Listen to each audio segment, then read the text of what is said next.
আসেন, তো অহংকারের সংজ্ঞাটা আমরা জেনে নিলাম যে সত্যকে প্রত্যাখ্যান করা, আল্লাহর ওহীকে প্রত্যাখ্যান করা, মানে কোরআন এবং সুন্নাহ থেকে সরে আসা, এটাকে মিথ্যা মনে করা, বা অন্য কোনো মতবাদকে কোরআন সুন্নাহর সমকক্ষ মনে করলেও কুফরি হয়ে যাবে। এরকম মনে করে অন্য একটা মতদর্শ, একটা দর্শন, একটা ফিলোসফিক্যাল থট বা একটা স্কুল অফ থট কোরআন সুন্নাহর চেয়ে ভালো নয় কিন্তু কোরআন সুন্নাহর সমমানের, এটাও যদি কেউ মনে করে কাফের। কথা কি বুঝতে পারছেন? এটা হচ্ছে অ্যাবসলিউট ট্রুথ, মানে এটা সত্যের একদম সর্বোচ্চ স্টেজ, এর উপরে আর কিছু নাই। ভুলে গেছিলাম ভাই। আচ্ছা, এবার আসেন, আমরা অহংকারের সংজ্ঞা জানলাম, সত্যের সংজ্ঞাও জানলাম। এখানে ইবলিস কি করছে? সে অহংকার প্রদর্শন করছে, সে আল্লাহকে বলছে আপনি ভুল, আমি ঠিক। আদমকে সে তুচ্ছ তাচ্ছিল্য করলো এবং সত্যকে প্রত্যাখ্যান করলো, দুটোই কিন্তু ইবলিস করলো এখানে। আসেন, আল্লাহ পাক বলছেন ফাখরুজ, এখান থেকে বের হয়ে যাও হতভাগ।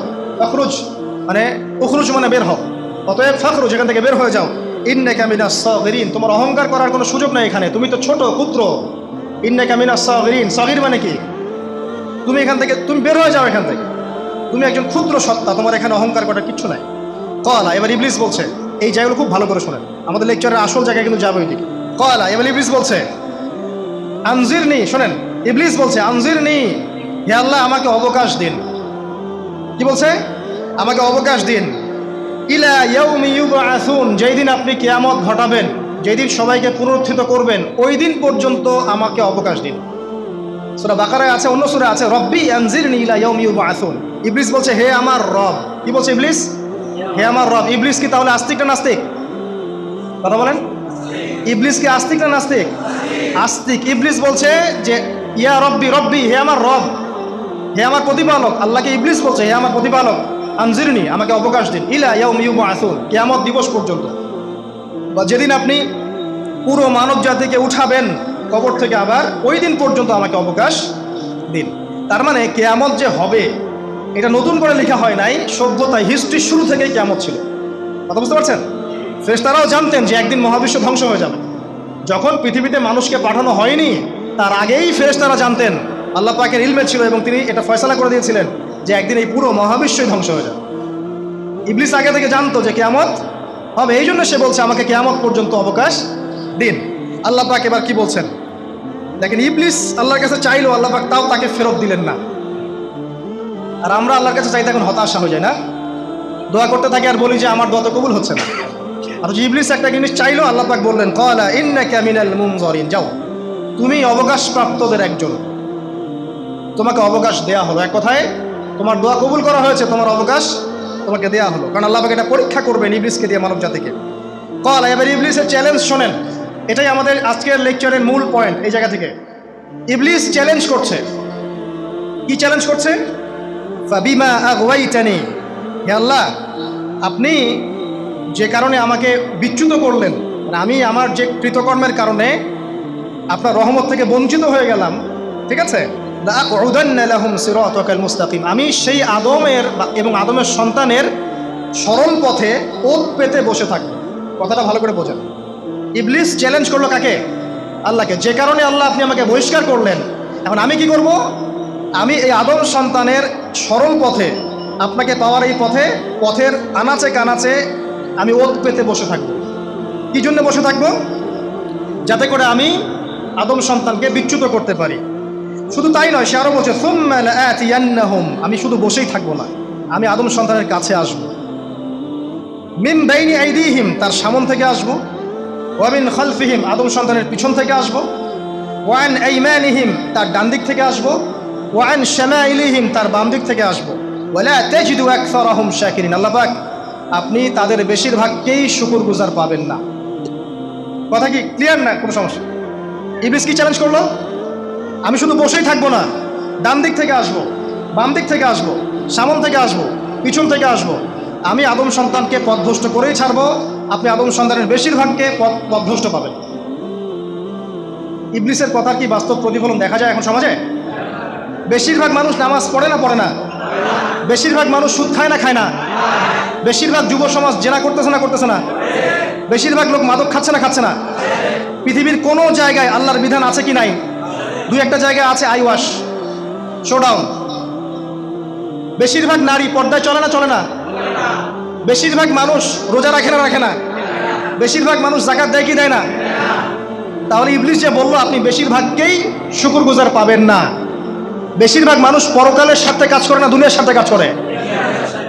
কতজন মানুষ আল্লাহ পাকের দ্বীনটাকে প্রচার প্রসার প্রতিষ্ঠার কথা বলে বা কোরআন সুন্নাহর কথাগুলো মেনে চলে? কতজন মানুষ? বেশিরভাগ লোক মেনে চলে। তাহলে ইবলিস কি সফল না ব্যর্থ? ইবলিসের চ্যালেঞ্জ কি সফল না ব্যর্থ? ইবলিসের কথা সে কিন্তু অক্ষর অক্ষরে পালন করেছে। আর ইবলিসকে আল্লাহ পাক কেন পৃথিবীতে দিয়েছেন? আমাদেরকে পরীক্ষা করার জন্য, যেন আমরা এই সরল পথ থেকে বিচ্যুত না হই। সামনে যান, আরো কঠিন কথা আছে। আল্লাহ পাক বলছেন এখান থেকে বের হয়ে যাও, মাযউমান মাদহুরা, একদম অপদস্থ লাঞ্ছিত হয়ে এখান থেকে বের হয়ে যাও। লামান তাবিআকা মিনহুম, তুমি তো চ্যালেঞ্জ করলে আমাকে, ঠিক আছে, কিন্তু যে ব্যক্তি যেই তোমার অনুসরণ করবে, আল্লাহ পাকের কথা শুনেন, যেই তোমার অনুসরণ করবে, লাআমলাআন্না জাহান্নামা মিনকুম আজমাইন, যে পুরুষ বা নারী যেই হোক না কেন, যে আদম সন্তান ইবলিস তোমার অনুসরণ করবে, তোমার পথ ধরবে, আমি তোমাকে সহ এদের সবাইকে দিয়ে জাহান্নাম পূর্ণ করব। আল্লাহর কিচ্ছু যায় আসে না। আল্লাহ পাক যদি এই পুরো পৃথিবীটাকেও জাহান্নামে নিক্ষেপ করেন অবাধ্যতার কারণে, আল্লাহ পাকের কিছু যায় আসে? ওই যে আপনাদের এখানে নদী আছে না, কি বালাসী ঘাট, এখানে চর আছে না, চরের মধ্যে একটা বালুর কণার কি দাম আছে বলেন তো? একটা বালুর কণার কোনো দাম আছে? এই পুরো মহাবিশ্বে পৃথিবীর অবস্থান এর চেয়েও কম। তো পুরো পৃথিবীর মানুষ যদি আল্লাহর অবাধ্য হয়, আল্লাহ পাক যদি পুরো দুনিয়াটাকেই ধ্বংস করে দেন, জাহান্নামে নিক্ষেপ করেন, আল্লাহ পাকের কিছু যায় আসবে কিনা? এবার আসেন, এখান থেকে আমরা বুঝতে পারলাম যে ইবলিস একটা তৃতীয় সত্তা। আল্লাহ পাক আদম আলাইহিস সালামকে সৃষ্টি করলেন, নাম শিক্ষা দিলেন, সেজদা করালেন, ইবলিসকে সেজদা করতে বললেন, সে করলো না। সে চ্যালেঞ্জ করলো উল্টা, যে আমি ওর চেয়ে উত্তম, আপনি ভুল, আমি সঠিক। সে অহংকার করলো এবং একই সাথে সে আদমকে পথভ্রষ্ট করার চ্যালেঞ্জও করে বসলো। আল্লাহ পাক ঘোষণা করলেন, যদি কোনো আদম সন্তান তোমাকে ফলো করে, তোমাকে সহ তাকে আমি জাহান্নামে নিক্ষেপ করব। ঠিক আছে এ পর্যন্ত? এবার সামনে আসেন। এবার আল্লাহ পাক আদমকে বলছেন, কাকে বলছেন? আদম আলাইহিস সালামকে বলছেন, ইয়া আদম, হে আদম। তার আগে আদম আলাইহিস সালামের বুকের পাঁজর থেকে কাকে সৃষ্টি করেছেন? হাওয়া আলাইহিস সালাম, সভ্যতার ইতিহাসের প্রথম নারী এবং ইতিহাসের সবচেয়ে সুন্দরী রমণী কে? হাওয়া আলাইহিস সালাম। আরেকজন আছেন সবচেয়ে সুন্দরী রমণী, কে? কে বলতে পারবেন? জি না, হ্যাঁ, নাম কি? মাশাআল্লাহ, ওই ওকে পুরস্কার দিও। কি নাম তোমার? মাশাআল্লাহ, মাশাআল্লাহ। দ্বিতীয় সুন্দরী রমণী, দুজন রমণীকে বলা হয় পৃথিবীর সবচেয়ে সুন্দরী রমণী। আপনি যাদেরকে দেখে সিডিউস হচ্ছেন, যদিও এদেরকে দেখে সিডিউস হওয়ার কিছু নাই, কারণ এরা তো সুন্দর না, কোনো দিক থেকে সুন্দর না, না পোশাকের দিক থেকে, না চেহারার দিক থেকে, না ফিজিক্যাল স্ট্রাকচারের দিক থেকে।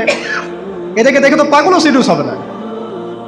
তো আদম আলাইহিস সালাম এবং আদম আলাইহিস সালামের স্ত্রী হাওয়া আলাইহিস সালাম এবং সারা আলাইহিস সালাম ইতিহাসের সবচেয়ে সুন্দর রমণী। ইতিহাসের সবচেয়ে সুন্দর রমণী কাদের স্ত্রী ছিলেন? নবীদের না অন্য কারো? এই জন্যই বলি, আপনি যদি পবিত্র থাকেন, আল্লাহওয়ালা মানুষ হন, ইনশাআল্লাহ তাআলা আল্লাহ পাক আপনার ঘরে একজন নেককার পুণ্যবতী সুশ্রী স্ত্রী দান করবেন ইনশাআল্লাহ। আপনি যদি এইসব অশ্লীলতার গোলক ধাঁধায় পড়ে নিজের ঈমান হারিয়ে ফেলেন, চরিত্র হারিয়ে ফেলেন, সম্ভাবনা খুবই কম যে আপনি একজন দিনদার মেয়ে পাবেন। বরং আপনি এমন কাউকেই পেতে পারেন যে আপনার মতোই। ঠিক আছে? দেখবেন যে আপনি 10 ঘাটের পানি খেয়ে আসছেন, ও দেখবেন 12 ঘাটের পানি খেয়ে আসছে। আল্লাহ পাক আমাদের যুব সমাজকে হেফাজত করুন, আমিন। আল্লাহ পাক এবার আদম আলাইহিস সালামকে বলছেন, ইয়া আদম, হে আদম, উসকুন আনতা ওয়া যাওজুকাল জান্নাহ। আদম শোনো, তুমি এবং তোমার স্ত্রী দুইজন এখন জান্নাতে থাকো। কোথায় থাকো? জান্নাতে থাকো। ওয়া কুলা মিন হাইসু শি'তুমা, যেখানে ইচ্ছা সেখান থেকে খাবার খাও। জান্নাতের নাজ নেয়ামতের কথা তো আপনারা শুনেছেন অনেক, আমি ওইগুলো বলতে যাচ্ছি না, সময় চলে যাবে। যা ইচ্ছা তাই পাবেন সেখানে, যা ইচ্ছা তাই। এমন একটা জায়গা যেটা কখনো কোনো চোখ দেখে নাই, কোনো কান শোনেও নাই। চোখ না দেখলেও, কান না শুনলেও মানুষ মনে মনে অনেক কিছু কল্পনা করে না? এটা কল্পনাও করার সুযোগ নাই। এত উন্নত মানের একটা জায়গা। তোমরা দুজন এখানে থাকো, জান্নাতের যে কোনো জায়গায় যাও, খাওয়া দাওয়া করো, কোনো সমস্যা নেই। কিন্তু ওয়ালা তাকরাবা হাদিহিশ শাজার, মানে কি, এই যে গাছটা আছে, এই গাছের কাছে যেও না। একটা শর্ত খালি দিলাম, গাছের কাছে যেও না। গাছের নাম কি এগুলো আমাদের আলোচনার বিষয় না। বিষয়টা হচ্ছে আল্লাহ পাকের আদেশটা কি। গাছটা আম গাছ হতে পারে, জাম গাছ হতে পারে, কদু গাছ হতে পারে, যে কোনো গাছ হতে পারে। এটা নিয়ে আমাদের কোনো মাথা ব্যথা নাই। মাথা ব্যথা হচ্ছে আল্লাহ পাকের আদেশ, এই গাছের কাছে যেও না, বাস যেও না। আচ্ছা, ফাতাকুনা মিনাজ জালিমিন, যদি চলে যাও তোমরা দুজন এখানে, তাহলে তোমরা দুজন কিন্তু জালেম হয়ে যাবে। আল্লাহ পাকের হুকুম অবাধ্য করলে মানুষ কি হয়ে যায়? জালেম হয়। এই জন্য আমরা দোয়ায় বলি আল্লাহুম্মা ইন্নী যালামতু নাফসি, বলি না? হে আল্লাহ, আমি আমার নফসের উপর জুলুম করেছি। রব্বানা যালামনা আনফুসানা, বলি না? আল্লাহ, আমরা আমাদের উপর জুলুম করেছি। তো আমরা যখন পাপ করি মানে আমরা জুলুম করে ফেলেছি। তো তোমরা দুজন এই গাছের কাছে যেও না, যদি যাও তাহলে জুলুম করে ফেলবে এবং জালেম হয়ে যাবে। এবার ইবলিস তো আর বসে নাই, সে তো চ্যালেঞ্জ করেছে, করে নাই? আচ্ছা, এবার ইবলিস কি করছে? ফাওয়াসওয়াসা লাহুমা শাইতান, এবং ইবলিস এবার এদের দুজনকে ওয়াসওয়াসা প্রদান করতে শুরু করলো। ইবলিস কি করলো? ওয়াসওয়াসা প্রদান করতে শুরু করলো। ওয়াসওয়াসাটা এমন ছিল যে হাল আদুল্লুকা আলা শাজারাতিল খুলদি ওয়া মুলকিন লা ইয়াবলা। ইবলিস এসে আদম এবং হাওয়া আলাইহিস সালাম তাদেরকে বলতে লাগলো যে আমি কি তোমাদেরকে এমন কোনো গাছের কথা বলবো যেই গাছের ফল খেলে তোমরা চিরস্থায়ী হয়ে যাবে, কখনো মরবে না, এবং এমন রাজত্ব পাবে যে রাজত্বের কোনো ক্ষয় নাই। ইবলিসের টোপটা কি দেখলেন? চিরস্থায়িত্বের টোপ এবং কিসের টোপ? রাজত্বের টোপ। এটা সূরা তহার মধ্যে আছে। অন্য সূরায় আছে যে আমি কি বলে দিব এমন গাছের কথা যেই গাছের ফল খেলে তোমরা ফেরেশতা হয়ে যাবে, কখনো মরবে না। তাহলে চিরস্থায়িত্বের টোপ এবং এই যে কিসের? রাজত্বের এই যে টোপ, এই দুইটা হচ্ছে মানুষকে আল্লাহর পথ থেকে ডিসিভ করার একটা মানদণ্ড। কথা বুঝতে পারছেন? এই পৃথিবীতে যত মানুষ পথভ্রষ্ট হয়ে গেছে, এরা কিন্তু ক্ষমতার জন্য হয়েছে অনেকেই, আর অনেকে চিরস্থায়িত্বের জন্য হয়েছে। ফেরাউন নমরুদ চিরস্থায়িত্বের লোভে পড়ে পথভ্রষ্ট হয়নি? আর ওই সময় থেকে শুরু করে এখনকার বিশ্বে যারা ক্ষমতাধর, এরা কি ক্ষমতার দাপটে পথভ্রষ্ট হচ্ছে না? এই দুটো হচ্ছে মানুষকে পথভ্রষ্ট করার মাধ্যম। ইবলিস খুব ভালো করেই জানতো। একটা কথা বলি নাই, যখন আদম আলাইহিস সালামকে তৈরি করে রাখা হয়েছে, সৃষ্টি করে রাখা হয়েছে, ইবলিস এর চারপাশে রাউন্ড দিচ্ছিল, তাওয়াফ করছিল, তাওয়াফ। এবং মানব শরীরের এবং মানব মস্তিষ্কের, মননের দুর্বল পয়েন্টগুলো সে ফাইন্ড আউট করছিল। কারণ সে কিন্তু অনেক জ্ঞানী ছিল, সে কিন্তু প্রচণ্ড জ্ঞানী ছিল। এখনও কিন্তু সে প্রচণ্ড জ্ঞানী। তাওয়াফ করে করে সে মানুষের দুর্বল জায়গাগুলো ফাইন্ড আউট করেছে। একটা হচ্ছে পেট, একটা প্রবৃত্তি, একটা হচ্ছে নারীর প্রতি আসক্তি, ঠিক আছে, একটা ক্ষমতার লোভ, একটা চিরস্থায়িত্বের লোভ। এগুলো হচ্ছে মানুষের দুর্বল জায়গা। ইবলিস এগুলো ফাইন্ড আউট করে ওইভাবে চাল দিয়েছে। কথা বুঝতে পারছেন? একটু খেয়াল করে দেখেন, এখনকার বিশ্বে যত অন্যায় হচ্ছে ম্যাক্সিমাম পাপ হচ্ছে পেটের কারণে। পেট। সুদ খায় কেন? পেটের কারণে। ঘুষ খায় কেন? পেটের কারণে। ইভেন যে এখন জেনা করছে, ওদেরকে তখন যৌনকর্মী বলতে হয়, তাই না? সম্মান দিয়ে কথা বলতে হয়। তো যৌনকর্মী যারা, তারাও দেখবেন পেটের কারণেই করছে, পেটের কারণে। তারপর দেখবেন মানুষের সম্পদ আত্মসাৎ, ওই যে ছেলে মেয়ে বাল বাচ্চার জন্য। পেট মানে মূল জিনিসটা কি? পেট। এবং চিরস্থায়িত্ব, ক্ষমতার দাপট আর প্রবৃত্তির দাসত্ব, এগুলো হচ্ছে মানুষের সবচেয়ে দুর্বল পয়েন্ট।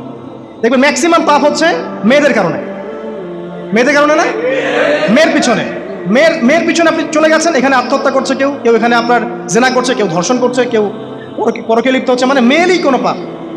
যে বলে না, দুইটা পাপ যাকে পেয়ে গেছে তার লাইফটা ক্র্যাশড। একটা হচ্ছে মেয়ে, আর একটা হচ্ছে টাকা। অর্থ সম্পদের লালসা যার মধ্যে পেয়ে বসেছে, এর জীবন শেষ। আর যার মেয়ের নেশা আছে, মেয়ের নেশা যার মধ্যে আছে, এর জীবন শেষ। একে আপনি হেদায়েতের পথে আনতে পারবেন না, ইল্লা মাশাআল্লাহ, আল্লাহ পাক যদি না চান। আসেন, আর ইবলিস তাওয়াফ করছিল এবং সে কিন্তু টোপ দিল, চিরস্থায়িত্বের টোপ দিল, এবং কিসের টোপ দিল? ফেরেশতা হয়ে যাবে, অমর হয়ে যাবে। এবার আমাদের পিতামাতা আদম এবং হাওয়া আলাইহিস সালাম, তারা কিন্তু ফল খেয়ে ফেললেন। আর এটা এমন নয় একবার ওয়াসওয়াসা দিয়েছে বাস খেয়ে ফেলেছেন, এমন নয়। কন্টিনিউয়াসলি সেই কাজটা করেছে।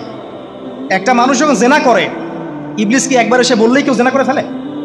আস্তে আস্তে কিন্তু মানুষ জেনার পথে যায়। ওই যে প্রথমে একদিন, অনেক দিন একটা লেকচার দিয়েছিলাম না, প্রথমে গার্লফ্রেন্ড বয়ফ্রেন্ড একটা সম্পর্ক হয়, তাই না? তারপর কথাবার্তা হয়, মোবাইল ফোন এক্সচেঞ্জ করে, নোট এক্সচেঞ্জ করে, কফি খায়, আস্তে আস্তে ডেটিংয়ে যায়, পরে দেখবেন এক পর্যায়ে গিয়ে জেনা এভাবে। আর যারা ধর্ষক, এতে ডাইরেক্ট অ্যাকশন, এত সময় নাই, ডাইরেক্ট। তো ইবলিস প্রতিটা পাপ মানুষকে ধাপে ধাপে করায়। দেখবেন ইবলিস এখানেও কিন্তু আমাদের পিতামাতাকে ধাপে ধাপে ওইদিকে নিয়ে গিয়েছিল। এবার আসেন, আমাদের পিতামাতা ফল খেয়ে ফেললেন, এই জায়গাটা খুব ভালো করে বোঝেন। এই ফল খাওয়াটা আল্লাহর অবাধ্যতা না? আল্লাহ পাক বলেছিলেন না যে জালেম হয়ে যাবে? আল্লাহ পাকের অবাধ্য হলেন। অবাধ্যতার ফলাফলটা কি হলো এবার শোনেন। আমরা সবাই জানি অবাধ্যতার ফলাফল কি, আল্লাহ পাক জান্নাত থেকে নামিয়ে দিয়েছেন, তাই তো? এর আগে আরেকটা ফলাফল হয়েছে। এই ফলাফলের সাথে আমাদের বর্তমান সময়কার যে ইস্যুটা চলছে, পোশাক, নারী, সংস্কৃতি, হাবিজাবি, হ্যাঁ, বেহায়াপনা, বেলাল্লাপনা, এই ইস্যুটা এখানে জড়িত। এটা এটা আমারও বুঝতে এবং খুঁজে পেতে সময় লেগেছে। আমরা সবাই পড়েছি স্টুডেন্ট লাইফে, আদম এবং হাওয়া আলাইহিস সালাম আদেশ লঙ্ঘন করেছেন, সাথে সাথে আল্লাহ পাক জান্নাত থেকে কি করেছেন? নামিয়ে দিয়েছেন। ইবলিসকেও নামিয়ে দিয়েছেন, তারপরে হায়াত দিয়েছেন, এখানে পরীক্ষা করছেন। এই তো এখানে আল্লাহ পাক দেখবেন আমাদের আমল কেমন, আমল ভালো হলে আবার জান্নাতে, খারাপ হলে আবার জান্নাত। কিন্তু এর আগেও একটা ঘটনা ঘটেছে। যে মুহূর্তে আমাদের পিতামাতা ফল খেয়েছেন গাছের কাছে গিয়েছেন, আল্লাহ পাকের আদেশটা লঙ্ঘন করেছেন, সাথে সাথে তাদের গায়ের পোশাকটা খুলে পড়ে গেছে। আমি বুঝাতে পারি নাই, পুরো মহাবিশ্বের প্রথম লজ্জা, প্রথম অপমান, প্রথম শাস্তি, ঠিক আছে, আল্লাহর অবাধ্যতার প্রথম পরিণাম লজ্জাহীনভাবে গা থেকে কাপড় খসে পড়ে যাওয়া। প্রথম শাস্তি, প্রথম অবাধ্যতা এবং প্রথম অবাধ্যতার পরিণতি পুরো মহাবিশ্বে সভ্যতার শুরু থেকে শেষ পর্যন্ত প্রথম অ্যাক্সিডেন্ট বা এই যে আমরা বলছি পরিণতি, পাপের পরিণতি, অবাধ্যতার পরিণতি, সেটা হলো গা থেকে কাপড় খুলে যাওয়া। এই কথা আল্লাহ পাক বলছেন এখানে, লিয়ুবদিয়া লাহুমা মা উরিয়া আনহুমা মিন সাওয়াতিহিমা। ইবলিস তোমাদের পিতামাতাকে এই গাছের কাছে নিয়ে গিয়ে ফল খাইয়ে তাদের গা থেকে পোশাক খুলে ফেলে দিয়েছে। এবার কি বুঝতে পারছেন যে ইবলিস এখন বিশ্বে কি করছে? ইবলিস সেম কাজটা করছে আমাদের সাথে, আমাদের গা থেকে তারা পোশাক খুলে ফেলে দিচ্ছে। সভ্যতার শুরুর পাপ বলছি না আমরা, এটা আসলে ভুল। সভ্যতার শুরুতে আদম এবং হাওয়া আলাইহিস সালাম যে ভুলটা করেছেন, তার যে পরিণতি হয়েছে সেটা এটা ছিল না যে জান্নাত থেকে পৃথিবীতে নামিয়ে দেয়া, বরং পরিণতি এটা ছিল তাদের গা থেকে প্রথম কাপড় খুলে গেছে, তারা নগ্ন হয়ে গেছেন। ইবলিস সর্বপ্রথম আমাদের বাবা মাকে নগ্ন করেছে প্রলোভন দিয়ে, ক্ষমতার প্রলোভন, চিরস্থায়িত্বের প্রলোভন দিয়ে। আজকের বিশ্বেও কি ইবলিসের দোসররা সেম কাজটা করছে না? আজকের বিশ্বেও কি ইবলিসের মানুষরূপী এই দোসরগুলা সেম কাজটাই করছে না? সেম কাজটা করছে, আমাদের গা থেকে ওরা পোশাক খুলে ফেলছে। এরপর আল্লাহ পাক জান্নাত থেকে নামিয়ে দিয়েছেন। আগে কিন্তু এটা হয়নি, আগে পোশাক খুলেছে। এরপর কি হচ্ছে জানেন? শোনেন, আল্লাহ পাক ওয়াকাল মা নাহাকুমা রাব্বুকুমা আন হাযিহি আশ-শাজারা ইল্লা আন তাকুনা মালাকাইন আও তাকুনা মিনাল খালিদিন। ইবলিস বলছিল যে তোমাদের রব তোমাদেরকে এই গাছের কাছে যেতে নিষেধ করেছে এই কারণে যে তোমরা এখানে গেলে মালাক হয়ে যাবে এবং চিরস্থায়ী হয়ে যাবে। ওয়াকাসামাহুমা ইন্নী লাকুমা লামিনান নাসিহিন। ইবলিস বলছিল যে আমি আল্লাহর কসম করে বলছি আমি তোমাদের শুভাকাঙ্ক্ষী।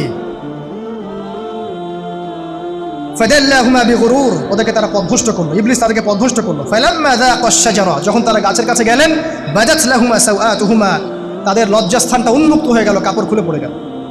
এটাই বলতে যাচ্ছিলাম। ওয়া তাফিকা ইয়াখসিফানি আলাইহিমা মিন ওয়ারাকিল জান্নাহ, এবং আদম এবং হাওয়া আলাইহিস সালাম জান্নাতের গাছের পাতা ছিঁড়তে লাগলেন এবং সেই পাতা দিয়ে লজ্জাস্থান ঢাকতে লাগলেন। আপনার বাবা আপনার মাকে যদি কেউ রাস্তায় নগ্ন করে ফেলে আপনার কেমন লাগবে? আপনি কি করবেন তার ইজ্জত সম্মান বাঁচানোর জন্য? আমাদের পিতা মাতাকে ইবলিস জান্নাতে নগ্ন করে দিয়েছিল এবং আমাদের পিতা মাতা জান্নাতের পাতাগুলো ছিঁড়ে ছিঁড়ে লজ্জাস্থানকে আবৃত করতে শুরু করল। ওয়ানাদাহুমা রাব্বুহুমা, এবং আল্লাহ পাক বলছেন এবার আল্লাহ পাক তাদের দুজনকে ডাকলেন, ডেকে বললেন আলাম আনহাকুমা আন তিলকুমা শাজারা, হে আদম এবং হাওয়া তোমাদের দুজনকে কি আমি বলি নাই যে এই গাছের কাছে যাবে না? ওয়া আকুল লাকুমা ইন্নাশ শাইতানা লাকুমা আদুউম মুবিন, আমি কি তোমাদেরকে বলি নাই নিশ্চয়ই শয়তান তোমাদের স্পষ্ট প্রকাশ্য শত্রু? কলা, এবার তারা তাদের ভুল বুঝতে পারলেন।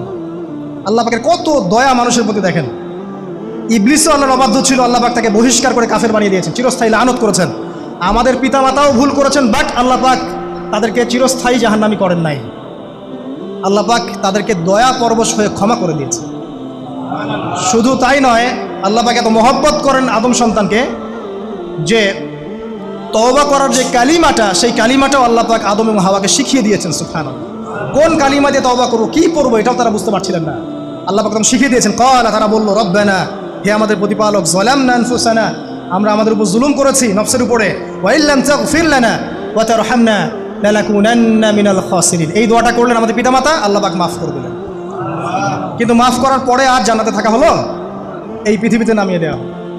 পৃথিবীতে নামিয়ে দেওয়ার পরে একটা হায়াত দেওয়া হলো, কারো 50, 60, 70, 100, 200, 500, 1000 ইত্যাদি, এবং আল্লাহর পক্ষ থেকে ঐশী গ্রন্থ পাঠানো হলো, কখনো তাওরাত, কখনো জাবুর, কখনো ইনজিল ইত্যাদি, কখনো কোরআন।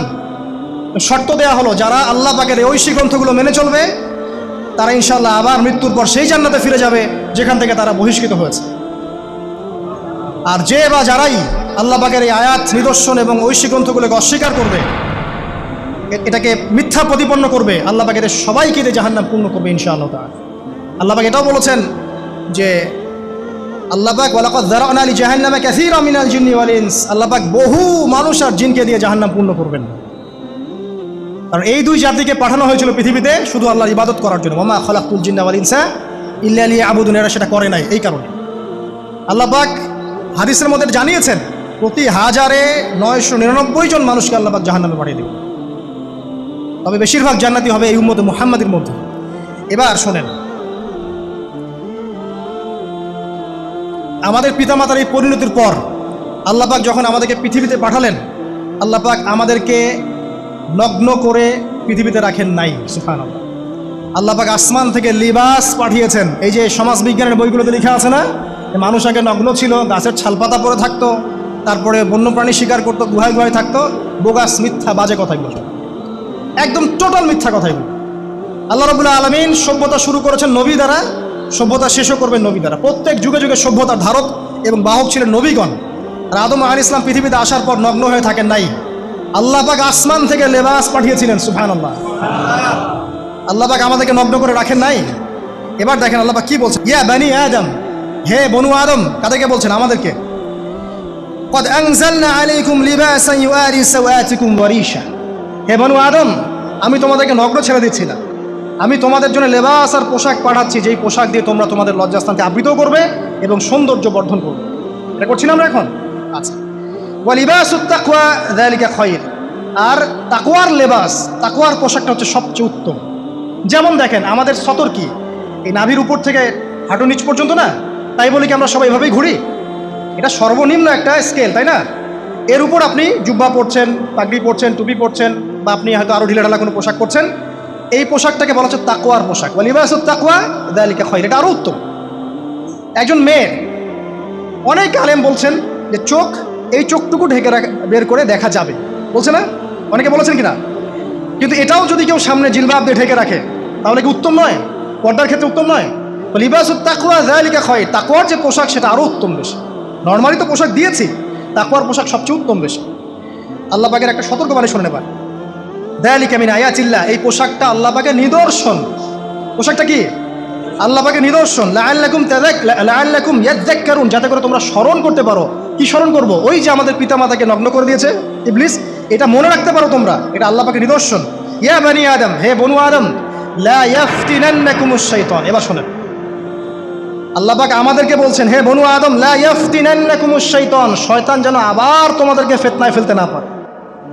পৃথিবীতে তোমরা থাকবে, শয়তানের বহু দোসর তোমাদের সামনে থাকবে, ডানে বামে, যে ডান থেকে আসবে, বাম থেকে আসবে, হ্যাঁ, সামন পিছন থেকে আসবে, মিডিয়ার মধ্যে দিয়ে তোমাদের ঘরে ঘরে ঢুকে যাবে শয়তানের দোসর। লা ইয়াফতিনান্নাকুমুশ শাইতান, শয়তানের দোসররা যেন তোমাদেরকে ফিতনায় ফেলতে না পারে। কে বলছেন? আল্লাহ পাক বলছেন। কিরকম ফিতনা? কামা আখরাজা আবাওয়াইকুম মিনাল জান্নাহ, ঠিক যেভাবে শয়তান তোমাদের পিতা মাতাকে জান্নাত থেকে বের করে দিয়েছিল, ওই রকম ফিতনায় যেন ফেলতে না পারে। ঠিক আছে? ওয়ানজিউ আনহুমা লিবাসাহুমা, এবং শয়তান তোমাদের পিতা মাতার লেবাস খুলে ফেলেছিল, নগ্ন করে দিয়েছিল, নগ্নতা, বেহায়াপন, অশ্লীলতা শিখিয়েছিল, ওই দিকে ধাবিত করতে চেয়েছিল। শয়তানের দোসররা যেন এটা করতে তোমাদের সাথে না পারে। সতর্ক থাকবে। লিউরিয়াহুমা সাওআতিহিমা, যাতে করে তোমাদের লজ্জাস্থানটা উন্মুক্ত হয়ে যায়। ইন্নাহু ইয়ারাকুম, নিশ্চয় শয়তান তোমাদের সবাইকে দেখতে পায়। হুয়া ওয়া কাবিলুহু, সে এবং তার পুরো কবিলার লোকজন, মিন হাইথু লা তারাউনাহুম, এমন জায়গা থেকে যে জায়গা তোমরা দেখতে পারো। আর শয়তান এবং তার অনুসারী যারা আছে, মানুষ আর জিন, তারা তোমাদেরকে দেখতে পারে এমন জায়গা থেকে যা তোমরা দেখো না। আমরা যারা এই বিশ্বে আছি, আমরা সবাই এখন খেলার পুতুলের মতো খেলছি। যারা নিয়ন্ত্রণ করে বিশ্ব, এদেরকে কেউ দেখতে পারে না। এরা মানুষ শয়তান, কথা বুঝতে পারছেন? আর এমনি জিন শয়তান যারা আছে, সে মুসলিম থেকে অত্যাচার করে থাকে।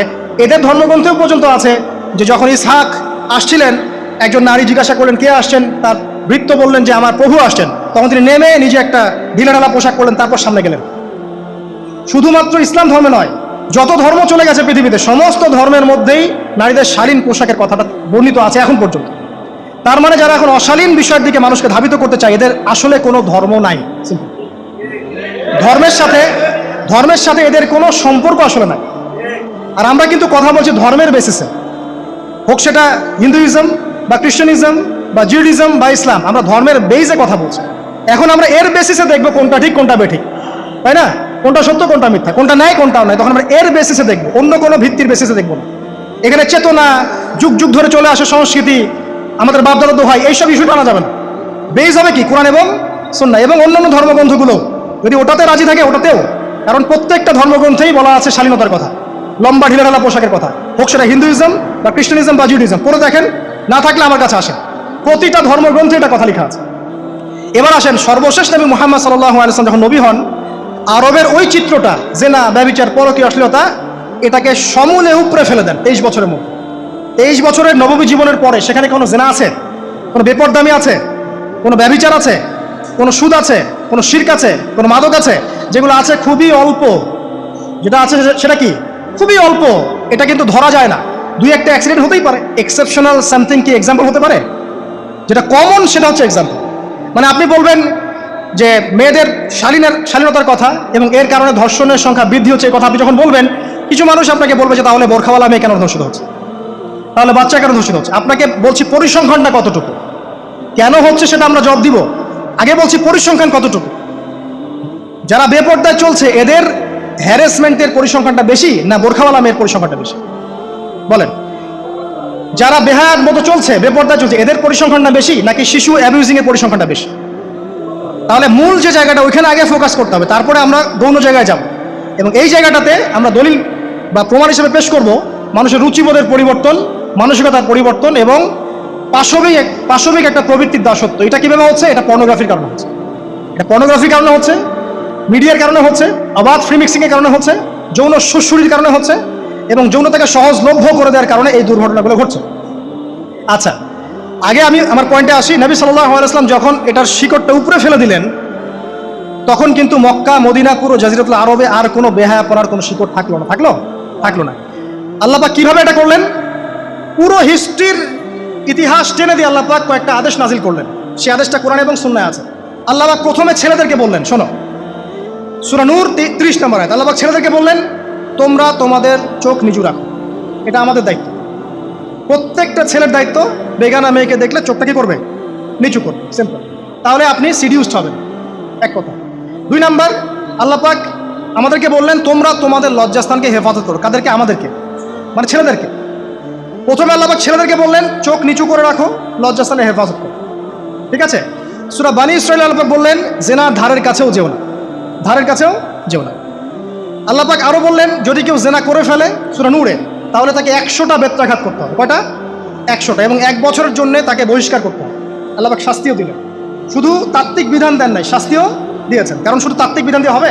আমি যদি ওয়াজ করে বেড়াই, ভাই মদ খায় না, কোনো শাস্তি না অ্যাপ্লাই করি, তাহলে কি মদ ছাড়বে মানুষ? আমরা যদি বলি হত্যা করা মহাপাপ, দুর্নীতি করা মহাপাপ, মানুষ দুর্নীতি ছাড়বে না যতক্ষণ না শাস্তি নিশ্চিত করা যাচ্ছে। আল্লাহ পাক তাত্ত্বিক কথা শুধু বললেন না, শাস্তিও নিশ্চিত করলেন। তারপর আল্লাহ পাক আরো বললেন, যদি বিবাহিত কোনো ব্যক্তি ব্যভিচার করে, তাহলে তাকে রজম করতে হবে, মাটিতে পুঁতে তাকে পাথর নিক্ষেপ করে হত্যা করে দেবে, ঠিক আছে? শাস্তি।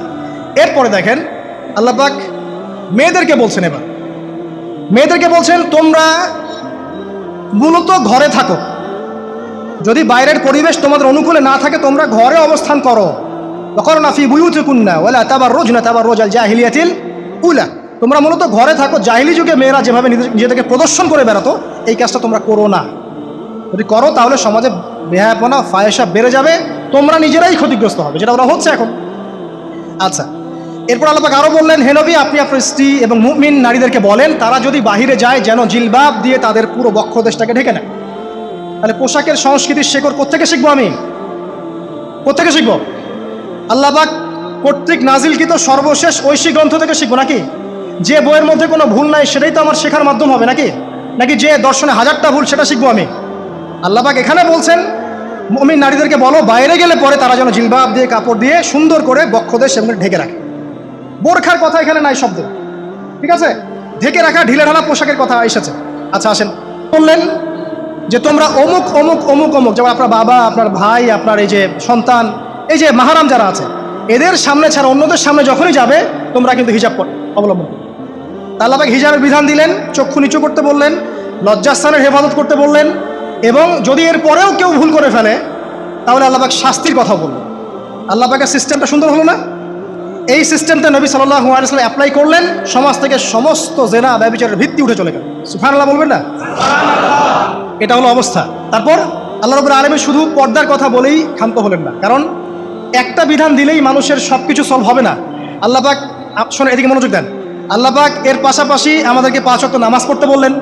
ঠিক আছে, নামাজ পড়লে মানুষ ভালো হবে, নৈতিকতা শিখবে, আল্লাহর সাথে ক্লোজ সম্পর্ক হবে। আল্লাহ পাক কোরআন তেলাওয়াত করতে বললেন। ঠিক আছে, কোরআন